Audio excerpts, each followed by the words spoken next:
Si Michael at John ay ang mag-best friend and classmate, ay parehong information technology worker at silang dalawa ay nagkahiwalay. Si Michael, isang masipag na information technology worker sa Singapore, ay napaisip sa kanyang sitwasyon nang mapagtanto niyang mahirap pala makakuha ng citizenship doon. Ang kanyang pangarap na magkaroon ng citizenship sa Singapore ay naglaho nang makita niya ang mga mahabang proseso at mga papeles na kailangan niyang maipasa. Sinabi niya sa sarili, hindi pala ako pwedeng manatili magpakailanman, naisip niya. Ang takot na umuwi ng walang dala ay naging isang malakas na inspirasyon para sa kanya. Nagtakda siya ng isang plano para sa kanyang tagumpay. Nagtipid siya, nag-aral ng negosyo at pamumuhunan at pinatubo ang kanyang pera. Ang kanyang mga investment ay lumago at nakapag-umpisa siya ng negosyo at naging matagumpay sa Pilipinas habang work sa Singapore. Samantala, si John ay umunlad sa Silicon Valley. Ang kanyang karera ay tila nagtatagumpay. Nakapag-ipon siya ng sapat na pera upang bumili ng bahay at sasakyan sa Amerika. Ngunit habang tumatagal, nararamdaman niya ang lumalaking lungkot sa kanyang puso.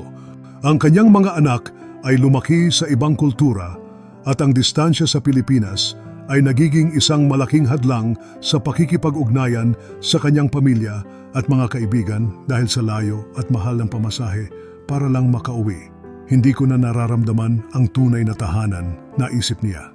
Nang magkita ulit sila mag-best friend ay nagulat si John sa tagumpay ni Michael. Nakita niya ang magagarang sasakyan, bahay at mga apartment ni John. Bro, paano mo nagawa yan? Tanong niya. Hindi naman kasing taas ng sahod ko sa Amerika ang sahod mo sa Singapore. Nang gumiti si Michael, tama ka dyan bro.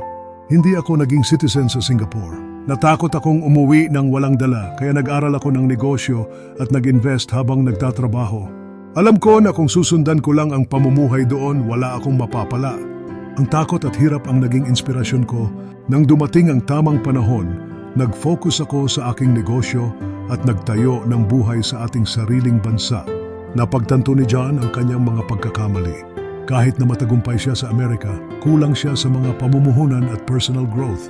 Sabi niya sa sarili niya, pwede naman pala akong magnegosyo at mag-invest habang nagtatrabaho sa ibang bansa. Bakit hindi ko naisip at ginawa? Sana pala nagplano ako. Si Michael ay naging inspirasyon kay John.